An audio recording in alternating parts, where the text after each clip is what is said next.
everyone, this is Mindy for Honeybee Stamps, and in today's video I'm going to be creating this rainbow birthday card and doing a little bit of hot foiling. Some of the products I'm going to be using today are the Rainbow Accents, which is on the right, and the Rainbow A2 Builder.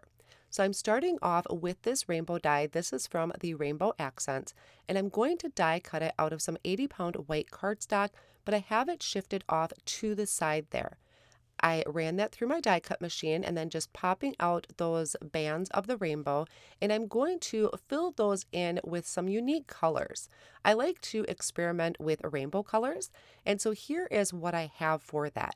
I believe this is cherry and coral cardstock from Hero Arts, and I'm going to skip the yellow for a second. I have seafoam and I believe it's peacock from Concord and Ninth. I was really debating between buttercup and Stardust. Now, Stardust is kind of a unique yellow, and I don't really use it a lot for my rainbows, but I thought it would be fun to try and play that into the rainbow and see how that comes out. So I'm going to take that exact die that I used to cut out that white card front, and I'm going to die cut this from each of those colors of cardstock. That's going to give me lots of different bands of the rainbow, and I'm just going to pull out the ones that I need in kind of that rainbow order. The rest I will set off on the side to use on a different card. I'm adding tape runner behind that card front, that white card front that I die cut, and also tape runner to those little individual pieces in between. Now, the reason I'm using tape runner instead of something like liquid glue is I need a little bit more wiggle room time when I put my bands in there, because you can see there's nothing connecting it on the right hand side, so they're not going to be lined up perfectly.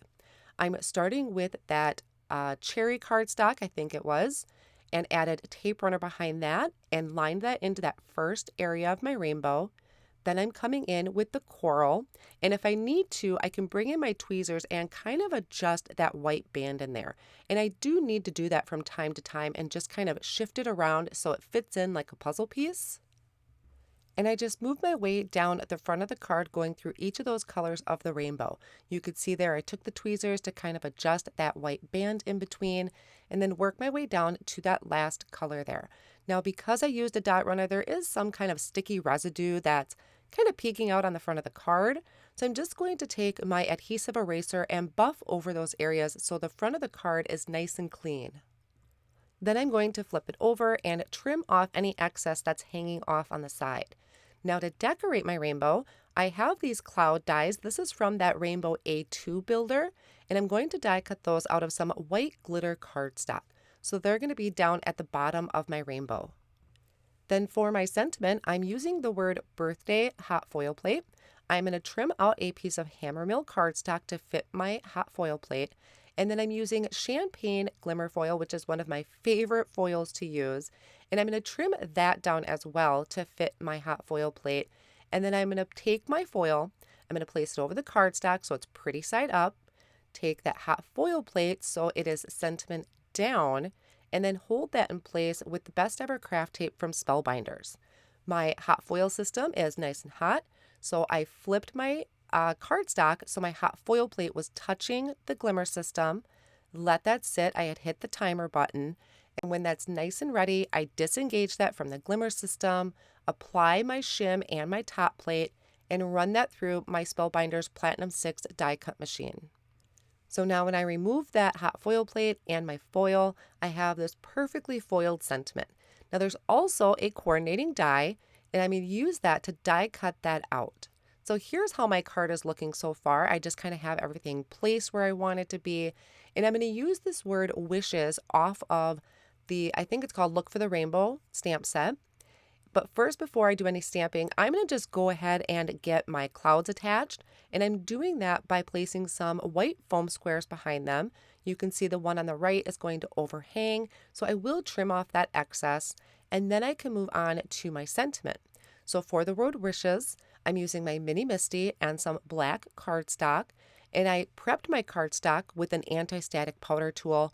And I'm using the Honeybee Stamps White Pigment ink pad to ink up my sentiment. And then I'm going to sprinkle on some white embossing powder. And I find I just get such amazing results when I'm using a white pigment ink pad and my white embossing powder. Then once my heat tool is warmed up, I can go ahead and melt that embossing powder. And I usually will take a Swiffer cloth to buff off any of that excess powder, but sometimes I'll bring in a regular pencil eraser and help buff that off even more. Then use the coordinating die to die cut out my sentiment. I also thought it would be really cute to have these gold stars on the front of my cardstock, so I took that star cluster and die cut it from some gold glitter cardstock. And then I had taken that birthday sentiment and I die cut that multiple times from white cardstock, and I'm layering that together with my liquid glue, and that's just going to create some dimension to that word birthday. I would have used foam squares, but some of those areas are pretty small, and I thought just layering the cardstock together would be a lot easier. I also am going to take those gold stars now and add them to the front of my card. I have the word birthday wishes just kind of placed there as a guide. I haven't attached those down just yet. I wanted to get all the stars down first. Now I do the same thing with my embellishments as I did with the stars, as I placed them on my card first before attaching them, so I knew exactly where they were going to go. Once those are down, I can take my birthday sentiment, add liquid glue to the back of that, and add that to the front of the card. In the back of the word wishes, I had attached some black foam squares, and I'm going to place that right under the word birthday. And then that's going to finish up my card project for today. I absolutely love how this came out. It is a pretty clean and simple design, and I really love these kind of different shades of the rainbow that I chose for cardstock. Thank you so much for joining me today. I will have all of the supplies listed down below in the video description and over on my blog as well. See you soon.